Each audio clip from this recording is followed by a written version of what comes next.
Hey, the Blue Jays are coming to town, and we have the Zubes from Less Than Jays to talk about them.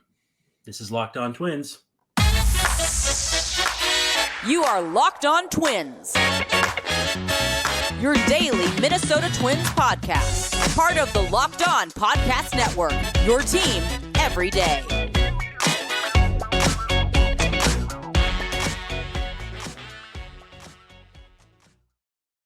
Hey, what do you say? Thanks for making Locked On Twins your first listen every day. We are free and available wherever you get your podcasts, as well as on YouTube. And of course, we're part of the Locked On Podcast Network, your team every day.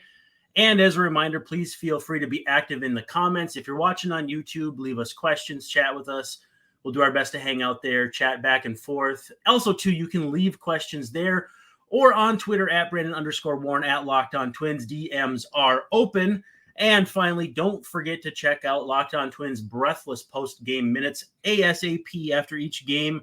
We'll do some pre-games too with the lineup and all that if there's enough interest. The Jays and Twins meet up at Target Field on Friday, 7:10 p.m. Looks like it's going to be Louis Varland against Kevin Gausman. Twins going to get probably the best of what the Jays have to offer. You can catch every pitch of the Twins' hometown broadcast and all their broadcasts with Corey and Danny with SiriusXM on the SXM app. Just make sure that you search for Twins. And I am elated to bring in the Zubes, Andrew Zuber from Less Than Jays. What's going on, man? How we doing? Oh boy, it's quite a time to be talking Blue Jays baseball. I'm very excited to talk about this. Excited to be talking about the Blue Jays facing a team not in the American League East. It's been a rough couple of weeks. I'm thrilled to be here, Brandon. Thank you for having me. Yeah, and as we're recording this, it appears as though the Jays are headed home after dropping 3 of 4 to the Rays, including not that long ago, if you are listening, early Thursday or mid-Thursday afternoon, as it were. And outside of the 20-1 drubbing, these Jays are 2-9 in their last 11, 1-7 in their last 8. I'd have to look up their run differential, though, because I bet over that span it's a lot closer than people might think. Before we get to any of that, though, I want to ask you about Less Than Jays. Sure. I listened to the last episode. I believe the Jays were coming off the Yankees series, which was 3 of 4 dropped to the other guys from the AL East, and 3 straight series against the AL East. That stretch of, what was it, 2-9, if my math was correct. 1-9 over 10 games. So yep. Hasn't been. That was all AL East teams. So particularly demoralizing stretch, but besides that, still 26-25, which would be, I think, first place in the Central, but is not decidedly not. East, yeah, decidedly not first place in the East. But let's talk about Less Than Jays. You guys were talking about the Yankees series. I found that very enjoyable. How often do you guys record? How did that start? It started a long time ago. My co-host Jake Goldsby and I, a minor Canadian celebrity, don't want to out him. He was on Degrassi. Not everybody up here in Canada was on Degrassi, but Jake was. He's an actor. I was a comic at the time, and we were both working in sports media. It was a different show called Sportsfeld at the time. We were a lot more overall sports focused. And in the last couple of years, the Blue Jays have really, for myself especially, it's always been number one. And just sort of, we noticed that our audience was very connected to our baseball content. So we made the move to go pure Blue Jays. We're having a ton of fun. It's the voice of the fan. We're both no longer in sports media. It's now just sort of this thing we do to get our frustrations out and to talk to the audiences that we've managed to compile over the years of the different places we've been around. So it's us having fun. It's a lot of mailbag segments. We do do a voicemail. We have a lot of fun. We're trying to be sort of the voice of the community, as there's a lot of more corporate sort of suit and tie places up here that are very reasonable. We like to cater to the people that are not tied to winning the most reasonable fan awards. So we let it fly. Yeah, we do 3 segments: the opener, the bullpen, and the 7th inning stretch. 7th inning stretch usually is the voice of the fan, but we're going to listen to you, the voice of the fan, Blue Jays wise. How did your Blue Jays fandom evolve? How did it come to be? How has it changed over the years? Yeah, well, I don't want to date myself, but I think you couldn't pick a better time for the team that you like to win it all than being 7 and 8 years old. I was 7 in 1992. I was 8 in 1993. You're just sort of coming into figuring out what sports are and learning players' names. They win the World Series both of the 2 years. You're grade 3 and 4. It's one of those things that locks you in for life. I lived in Toronto, right down the street from the stadium throughout the 2010s. I was a season ticket holder 2015, 2014. Just somebody that it's always been my number one. It's my favorite thing to do is spend that time watching baseball. I think it's just the best sport to me. It's number one. So, living in Ontario here, the Blue Jays are ever present. They're on every day. You're going to catch the game. So it's been a love affair since as long as I can remember. So my story is about the opposite. I picked the worst time to watch the Twins. I was 7 in 1993. So actually people of a certain age, you and I. And people may not know that obviously the 91 Twins won the World Series, leading right into the Jays. And in fact, I believe the 91 team beat the Jays in the ALCS. So that was a nice 3-year run for the Jays. Then the strike hit and everything kind of changed. But 93 was not a good year to start because that was the beginning of a stretch of, 93 to 2000. So 8 seasons in a row of sub 500 ball. Yeah, I cut my teeth on some pretty bad Twins teams, although thank you for Paul Molitor and to some extent Dave Winfield, both Minnesota boys coming home that spent some time in Toronto. In fact, weren't they the back-to-back DHs of those World Championship teams, if I'm not mistaken? That is correct. That 1993 team sometimes gets forgotten. The highest payroll in baseball. They added Paul Molitor. They added Ricky Henderson to the trade deadline. You look back at it, it's like, wow, this team was stacked. They finished 1, 2, 3 in batting average with Olerud and Alomar and Carter. A really incredible team that sort of had a little bit of everything. And yeah, Paul Molitor, for a guy who comes in and plays 1 year, you really can't do much better than Paul Molitor in Toronto. Comes in, World Series MVP, a special guy that has a special place in the hearts of Toronto fans when he comes and gets his standing ovation when he comes by as a manager. Yeah, my contention is that John Olerud is maybe the most underrated player of that era. Yeah, unbelievable. He's basically the Joe Mauer of that era in the sense that he could get on base, batting average, good defender. Obviously played different positions for the bulk of their career, but a dang good player. And my favorite thing about those teams was Juan Guzman and the blue glove that he would wear when he was pitching. Yeah. I had a 90s podcast up until a while ago, and we were trying to get Todd Stottlemyre on, which would have been a lot of fun too, but we didn't quite get to that point. We did have Paul Molitor on too, which obviously he managed the Twins when I covered the Twins, so we had a little bit of a rapport there. But yeah, the 90s hold a very special place in my heart. I think the game evolved so much from the early 90s to the late 90s that's why having a 90s baseball podcast was such an interesting thing for me.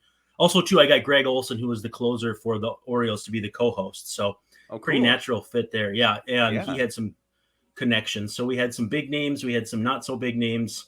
And I think I'm going to try to reboot it because I got a connection to Bob Hamlin, and we're going to try to get Bob Hamlin on there, which is pretty exciting. I want to ask you a very blatant, obvious question, but you know what? I'm going to read our first spot because we might get carried away with this next one. So our first one today is Birddogs. And so I had my first order from Birddogs recently. Fit, comfortability, versatility. These are shorts and pants that you can wear on the golf course, to church, in my instance, out hanging out at a bar with your buddy, sitting on the patio. They fit perfectly. They're awesome. I should say, though, my first order came in, they were a little small, so I sent them back to get bigger ones, and the customer service could not have been better. So these are absolutely phenomenal. A whole bunch of people Bert Kreischer, Pardon My Take host, PFT commenter, always wears these. So they are comfortable. They look good, all that fun stuff. So if you're interested, go to birddogs.com/lockedonmlb. And when you enter the promo code lockedonmlb, they'll throw in a free custom Birddogs style, Yeti style tumbler with every order. I had it with me here and then I left it someplace, but very nice tumbler. And then, we've got the Birddogs, fabulous, awesome product. I cannot emphasize it enough. And the names are hilarious. I'm not going to say them on the air because I don't want to get the FCC on my case, but they will have you laughing. So the question I wanted to ask, these teams come in virtually identical, 26 and 25. In fact, the Jays before Thursday's game had an identical record as the Twins, 26 and 24. And then they lose to the Rays, which is not an uncommon thing this season. But beating around the bush a little bit, are the Blue Jays #good? Oh boy, this is the question of the day. You picked a great time to ask it, because if you would ask this 10 games ago, the record is 10 games better. It's hard to say. Good is a really relative thing. I think you sort of talk about it there, is they have the same record as the Twins. You can look at it one of two ways. You can say this is a team that's first place in some other divisions. This is a team that's fifth place in the division they're in. I do think overall they are a good team. They have had very good pitching for the most part. Manoah has backslid quite a bit, and Kikuchi, the shine is coming off there a little bit, but Gosman's been very good. Bassett's been very good. Berrios is turning it around a little bit. They're on the track to and they've played good baseball, right? They sort of are very capable of being good. At the current moment, they are certainly not good. Are they good in the grand scheme of the 30 teams of baseball? Yes, they are good in comparison to the league as a whole. Are they good enough than where they need to be in the American League East? That one remains to be seen. Yeah, when I look at the landscape of the AL on the whole, a lot of fans get obsessed with the idea that the Twins have a gauntlet coming up record-wise, but I don't look at this AL as any of these teams are insurmountable forces. The Yankees, the Twins already won the season series from the Yankees, and if anybody knows the history of that series, that is a big deal. But they're done with the Yankees. And also, too, this is what's so funny. You look at, we love Roster Resource. I use this on every single show.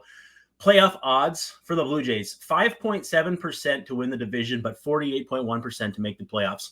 Meanwhile, in the AL Central, every team is like X% to win the division and then X plus 2% to make the playoffs, because there is an absolute zero chance that a wild card team is coming out of the Central. So the gap here, the Orioles, 5.5% to win the division, 46.3% to make the playoffs. Even the Red Sox, 1.2% and 21.5%. That gorge, that gap is huge. But from what you've seen from the Rays, and I guess I don't know if you've seen the Orioles yet, but there's really nobody that's insurmountable in the AL this year, if you ask me. Certainly not. Everybody has flaws. You can call it parity. You can call it a talent influx. Everybody has flaws. Everybody has strengths. It's going to come down to timing. It's going to come down to how long are your runs, both positive and negative. I think that's what's really important for the Jays right now. Is it's a negative run, you got to find a way to stem this, because with the schedule being a little more balanced, with having less games against the American League East, those opportunities to claw back into this are going to be a little more limited than they may have been not too long ago. So they're going to have to be careful in that sense. It is certainly not pretty right now. So when you guys were talking about the Jays post-Yankees series, it seemed as though you were down on the offense. When I look at the offense across the landscape right now, third in average, fifth in on base, and these are coming into today, not the end of today, so do not count the final game of the Rays series. 10th in OPS, 10th in runs, 14th in homers, and 6th in steals. That's MLB wide, not AL. So you see a pretty good offense and then a pretty average pitching staff, while the Twins will come in with a very good starting staff. Bullpen it's hit or miss. And then the offense has been just absolute dog water, which is weird, because you look at the talent on the Twins offense and you're like, that should not be a bad offense. But Jose Miranda got off to a terrible start. Byron Buxton's been hot or cold. Carlos Correa's been MIA. You keep waiting for the other shoe to drop. And it feels like maybe that happened for the Blue Jays, in the sense that and maybe those numbers got spiked from that 20 run or 21 game, if you want to use the score. Where do you stand with this offense right now? It's not been good. Again, you're picking such an interesting time to interview me about this, because it's the vibes could not possibly be lower. They're really struggling with runners in scoring position. It's a bit of a Rorschach test of like, do you really believe Vladimir Guerrero Jr. is not going to hit a home run at home all year long? True. It's been very interesting, because it really has been the lineup has sort of be divided in this very clear line. Like Matt Chapman in April was unbelievable. He was unbelievable. He hit like 400. He was the player of the month in April. His WRC plus in May has been in like the 40s. Bo Bichette has continued a hot end of last year into a very good start this year. He's been very good. Maybe we'll lead the American League in hits for a third straight year. We'll see. Vlad has been hitting the ball hard, but not hitting it in the air. And Kevin Kiermaier has been a great add. He's leading the team in OPS and really getting it done at the bottom of the lineup. The problem is Alejandro Kirk has really fallen off. They're getting nothing from the Kevin Biggio, Santiago Espinal second base platoon. The bench is really thin. I think part of the problem with the offense is there really isn't any matchup ability. They have the A lineup, and that's about it. There's nobody coming off the bench you have to worry about. There's nobody subbing in you have to worry about. So the guys that haven't been red hot have really not helped at all. George Springer is coming out of a big time slump to start the year. He's sort of turned it around, but that's about it.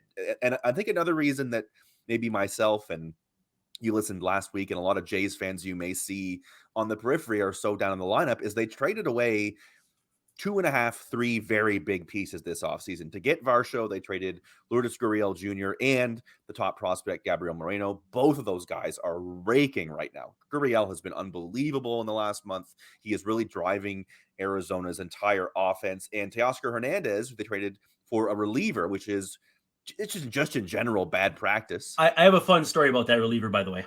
Eric Swanson.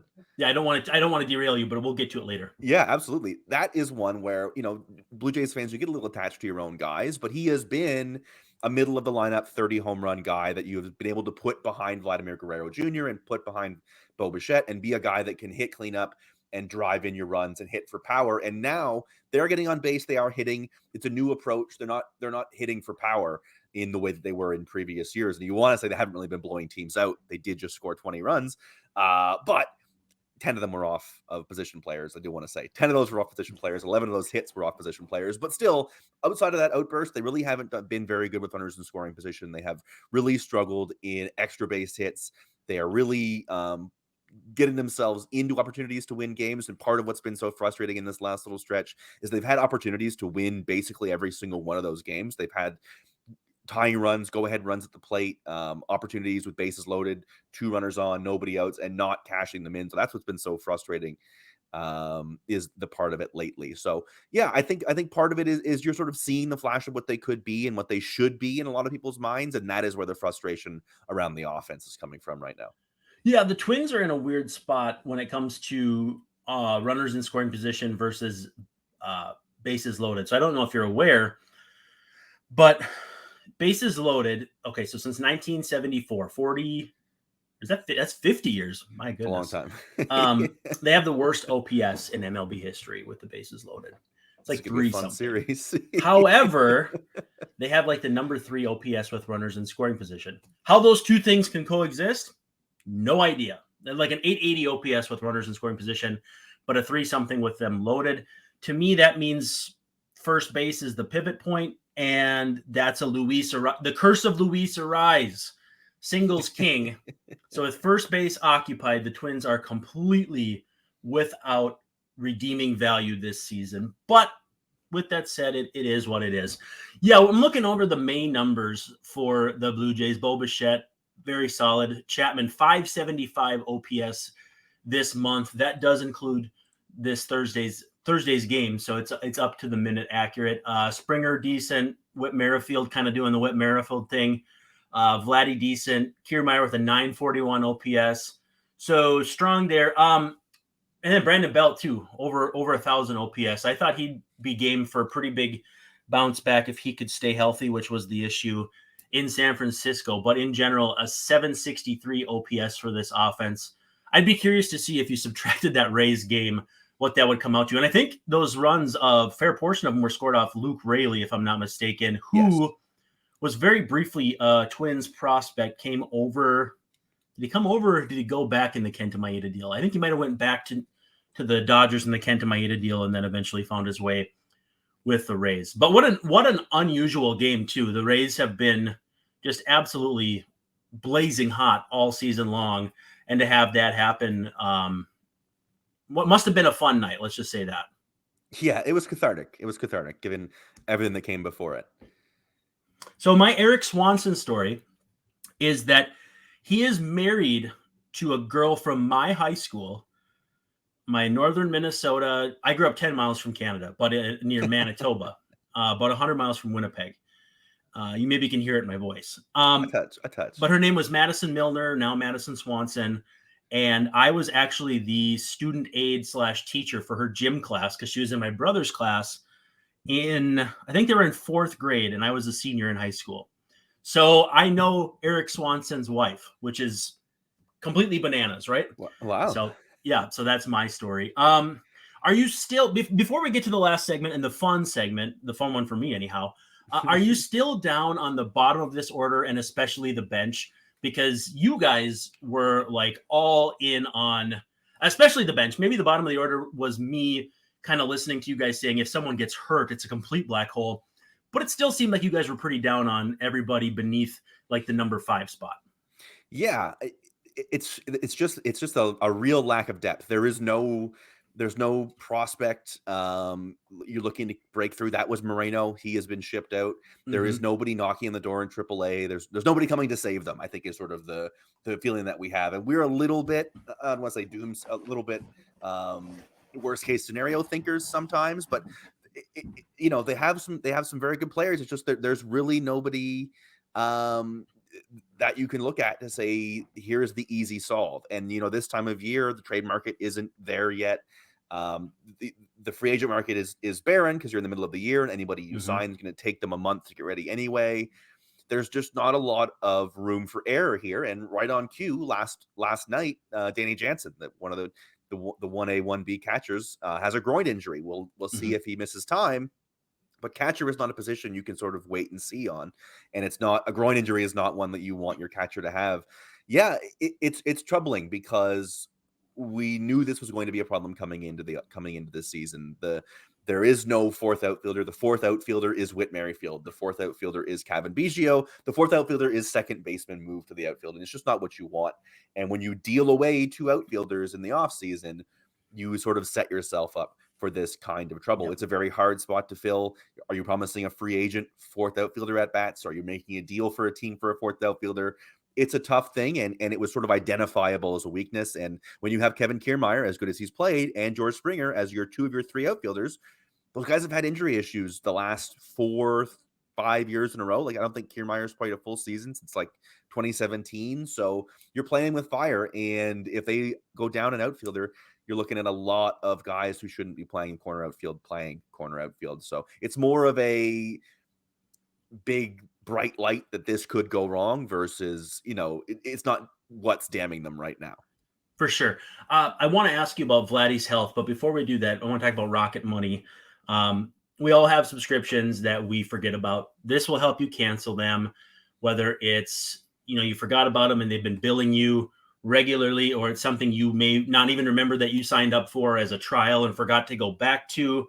It's a personal finance app that will find and cancel your unwanted subscriptions. It'll monitor your spending and helps you lower your bills all in one place. Zubes, I imagine that would be helpful to you just like it is to me. Yes, you can better believe it. Yes. So stop throwing your money away, especially you, Zubes. No, I'm kidding. Cancel unwanted subscriptions and manage your expenses the easy way by going to rocketmoney.com/LockedOnMLB. That's rocketmoney.com/LockedOnMLB. And one more time for good measure, rocketmoney.com/LockedOnMLB. So natural segue before we get to that, the Twins play the Blue Jays again on Friday, Target Field, 7:10 p.m. Louis Varland, the hometown boy, against Kevin Gausman. I think the Twins have had some success against Gausman in the semi-recent past, but we'll see what happens there. You can catch every pitch of the Twins' hometown broadcast with Corey Provis and Dan Gladden with SiriusXM on the SXM app. Just search Twins. And we also have a commercial touting Locked On Twins on SiriusXM on that channel. So listen for that as well. So our final segment is one that I'm very excited about because I grew up cutting my teeth on the 1997 to late 90s, early 2000s pro wrestling. So we're going to compare Blue Jays to wrestlers. Now, I want to ask you first of all, though, because Vladdy's my first guy. How is he health-wise? Because I know he had that little hiccup a few days ago. I don't know, 4 or 5 days ago. Is he 100%? Is he missing time? How's that going for him? Seems like he's been okay. Just missed 2 games with sort of coming up lame, catching a pop up. In the grand scheme, he's had incredible health. I think he's missed 4 games in the last 3 years, basically since 2020. Hasn't missed any time. Those concerns about the body shape holding up haven't really been founded in much. He hasn't hit for a ton of power this year. He hit an absolute tank job off of a position player 2 days ago, which is great. He hit a batting practice home run. But his power has been what's concerning fans this year. He's hitting the ball hard. When it comes to Vladdy, it's always about launch angle. But health-wise, he seems to be doing just fine. That scare seems to have passed. So we're talking about wrestling guys from 1997 to 1999. And the first one I got to ask you about is Vladimir Guerrero Jr. And I want to get out in front of this. I think he's the Giant / the Big Show because hypothetically, when the Giant started in 95, his dad was Andre the Giant. So why wouldn't this big guy that just took over the league right away, why wouldn't Vladimir Guerrero Jr. be Paul White, the Big Show / the Giant / whatever? What do you got? I have The Rock for okay. Vladimir Guerrero Jr. Second generation as well as Rocky Johnson. Wasn't quite Andre the Giant, wasn't quite the star, the Hall of Famer that that Vlad's dad is. Although I think Rocky Johnson might be in the WWE Hall of Fame. But I think when you look at Vlad, and especially when he first broke into the league, you have that look at The Rock where it's like, hey, this guy could be one of the most famous people in the world one day, right? This could be one of the guys who is a few years down the line, 10 years down the line, we go, whoa, can you believe Vlad used to be this? Can you believe The Rock used to be a wrestler? He's a super duper star. I see that as Vlad, and he is the guy that we're sort of building the entire federation around, if you will. Yep. How about Bo Bichette? Because I'm thinking Dean Malenko. Again, second generation, maybe even third. I can't remember. But we may not appreciate how good this person is because they, may be overshadowed by someone else or may just be so consistently good that they just kind of keep on keeping on. What do you got for Bo Bichette? I didn't give you a list ahead of time, so I'm really putting you on the spot. But I mean, this is right up my alley, and I have Bo as more of like a late 90s Chris Jericho. Okay. Where, to your point, very similarly, not everybody was watching WCW and the mid card and the cruiserweights, but he was so good that if you were watching it, you were like, it sort of insists upon itself that he's so good. And yet there are still people that at that time would be like, okay, but he can't do this. He's not big enough. He's not this or that. With Bo, it's very similar. It's you're looking at 3 years of stats. You're like, this guy leads the league in hits every year. He can hit for power. He plays shortstop. He's a 5-win shortstop. And yet it's pretty easy to find fans here that are like, yeah, but he's not a plus glove at shortstop. And he goes cold, and the great seasons he had has months of him not being great. But I think at the end of the day, you're going to sit there and go, man, he did a lot of really great things, similar to Jericho. How about George Springer? I don't have one immediately coming to mind. I think I might have one as I kind of hear what you say, but George Springer. George Springer. That's an interesting one. See, I don't know if I was thinking like Triple H because of the injuries, like a guy who's been around for a long time, has had 2 different identities, obviously Astros and Jays. With Trips, it was the DX and now the corporate suit. But I don't know. I mean, Springer is a world champion. Trips was a champion many times over. I don't think Springer married Jim Crane's daughter, but we'll have to check on that. But I have a couple inklings on this. I almost feel like it has to be somebody that jumped ship from one to the other, right? It almost has to be somebody that like went from one to the other. Maybe Scott Hall. I was thinking one of the outsiders or Eddie Guerrero, but I would maybe I just had the lied sheet steal with the Astros close to mind. But I would say Scott Hall is a good one because you're like, this guy is could be an all world MVP caliber star, but can't really get out of his own way in terms of health or the demons that Scott Hall had. But you see him, especially young Scott Hall, you're like, holy geez, this guy's an absolute diamond in the rough, absolute star in the making. Matt Chapman is my next one. Matt Chapman. I think I have him closer to a Dean Malenko or like somebody who has a very specific thing that they are so great at. and Dean Malenko's technical wrestling, Matt Chapman's defense, you're like, this dude is undeniably somebody who doesn't know baseball could watch ground balls get hit to Matt Chapman and know he was great at it. And then the rest of the package can hot and cold.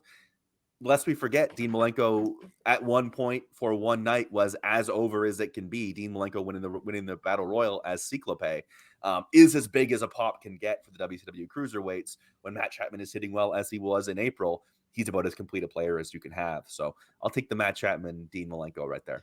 Yeah, I think that was Havoc 97, if I'm not mistaken. I'm not sure though. Might not have been. We could do a whole day, you and I. Exactly. Kevin Biggio to me is David Flair. Yeah. I was going to go with Eric Watts, but Eric Watts' dad wasn't that big of a deal, whereas Kevin Biggio's dad was. Got to be David Flair. He started out okay, and Flair didn't, so it's not perfect. I saw a GIF of him against El Dandy, and it was the worst thing I've ever seen. Yes, I saw that the other day as well. Oh, that was absolutely horrible. Pretty soon, Kevin Biggio is going to start wearing make it look like he's got bags around his eyes and carrying a crowbar because it's not good. It's not good. But that's where I go with Kevin Biggio.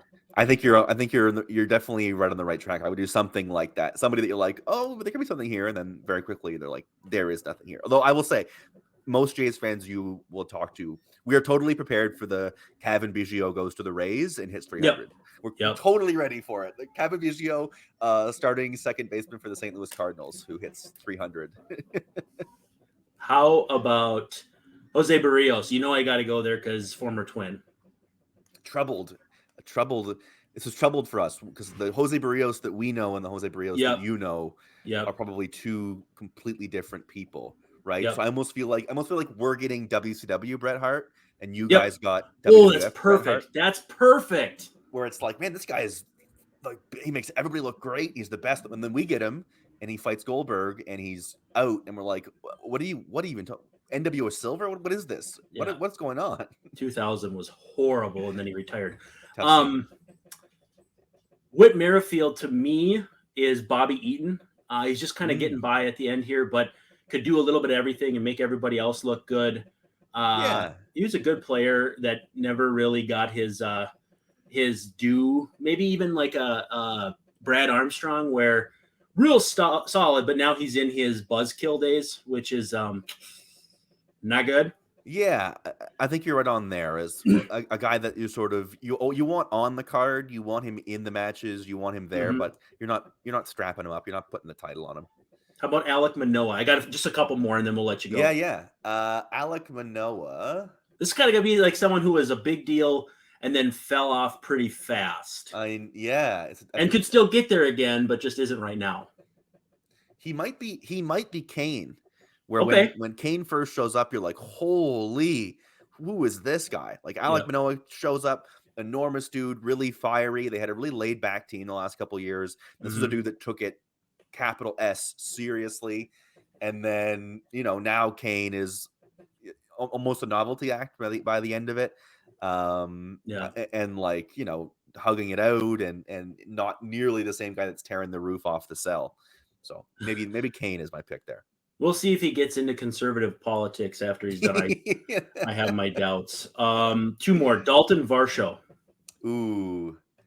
This is got to be a second generation one too. One where we think pretty good, should be good. But there's one small piece missing. And I think a lot of people, maybe it's like his promos. You have like who is the best wrestler that could never cut a promo? And like Lance Storm? Yeah. I like that. Or like Perry Saturn. A Chavo or Perry Saturn. Yeah, Perry Saturn was amazing. I'd go with Perry. That's a good one. I was thinking Perry Saturn because you'll run into people who are like, man, Perry Saturn is unbelievable. And then somebody else will view it and be like, I'm not getting it from this. Yep. Yeah. Did you know he lives in Minnesota? I did not. Well, so he disappeared. He got like stabbed in the back doing some I think he was saving someone from being assaulted. And then he disappeared and people were like, hopefully he's not dead because we don't know. And then he just turns up working in a door factory in Albert Lee, Minnesota, this tiny little town in southern Minnesota. So just craziest story ever. But there's a picture of him with a big tattoo on his eye, Mike Tyson style.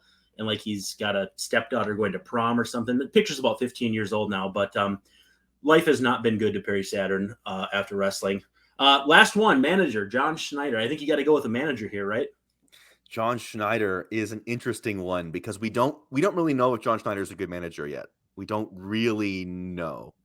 So it's not Jim Cornette then. I don't think he's Jim Cornette. This is a tough one. It's a tough collery to find here. Is there somebody that was sort of maybe even like early Shane McMahon, where he was still like special guest refereeing and we weren't quite sure how we felt about him? And one night he's helping Stone Cold, the other day he's leading the corporate ministry. We're still not quite sure. It's a tough one. John Schneider's hard. He's a hot button topic right now among the fans. He could be Teddy Long, like fat Teddy Long, bringing Ice Train to the ring, and Jim Powers to get Jim Powers just absolutely knocked out by whoever.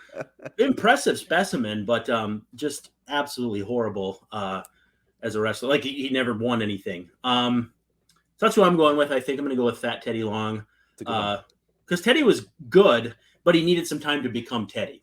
So I don't know. Thank you so much for your time. I'm going to run through my little spiel here at the end and we'll let you go. With that said, that's a wrap for Locked On Twins. Thanks for hanging out. Make sure you follow our friend Andrew Zuber here at the Zubes, Zubes, if you aren't watching on YouTube, at Locked On Twins, at Brandon_Warren. Again, thank you for making us your first listen every day. If you're an everydayer, make sure to check back. I'm going to have a recap of the last series and maybe look forward to some of the pitching matchups against Toronto, maybe a little later tonight. Subscribe, like, give us a 5-star rating on whatever platform you're listening on or watching, and hang out in the comments section. Send me some questions for the 7th inning stretch, the voice of the fan. Otherwise, this is Brandon Warren signing off, saying thank you so much to Andrew Zuber at the Zubes. We'll have to have you on again next time they play. Anytime, my pleasure. Yeah, forget about Blake Murphy. We'll just sidestep him. That's who. He's a man about town in Toronto, though. So thank you so much, and make sure to stop by tomorrow if you are an everydayer. Otherwise, that's all I got for you. Have a good one.